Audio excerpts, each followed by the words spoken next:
Dinas Pertanian Kabupaten Mukomuko, Provinsi Bengkulu, menyatakan banyak petani di wilayah Kecamatan Lubuk Pinang yang membiarkan tandan buah segar kelapa sawit tidak dipanen karena harga terlalu rendah.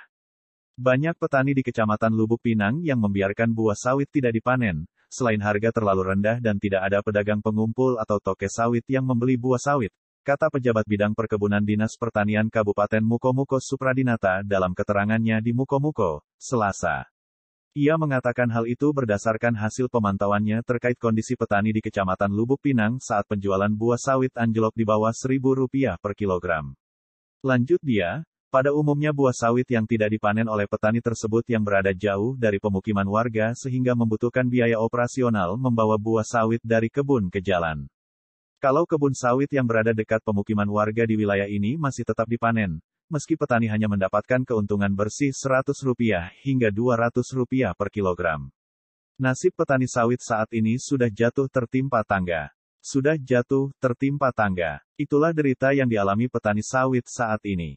Ketika harga tandan buah segar TBS, sawit yang jatuh belum kelar, kini pengusaha kelapa sawit malah mogok terima TBS lantaran tangki timbun CPO yang penuh.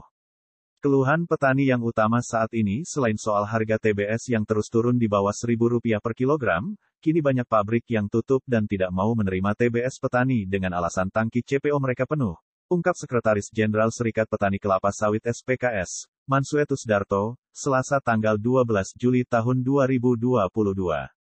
Mansuetus menambahkan, para petani yang menjual TBS bermobil-mobil harus antre hingga 3 hari untuk proses bongkar muat di pabrik.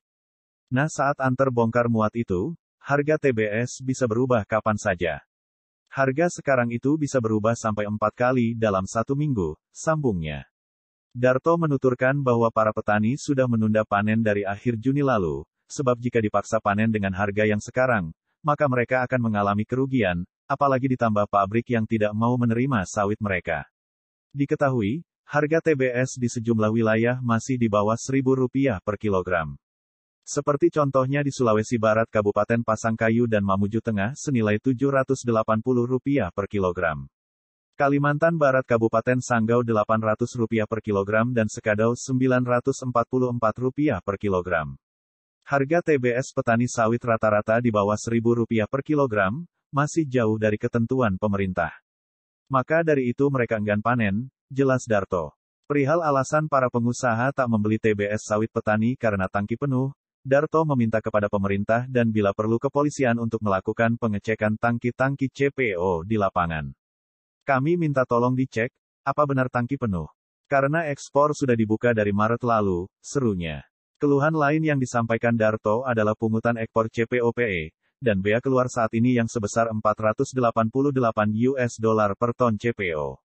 Menurutnya, jumlah itu sangat tinggi dan berdampak langsung pada pemotongan harga TBS petani hingga Rp1.300 per kilogram. Untuk pungutan ini, dia bilang, para petani sudah membuat petisi ke Presiden dan Menteri Keuangan.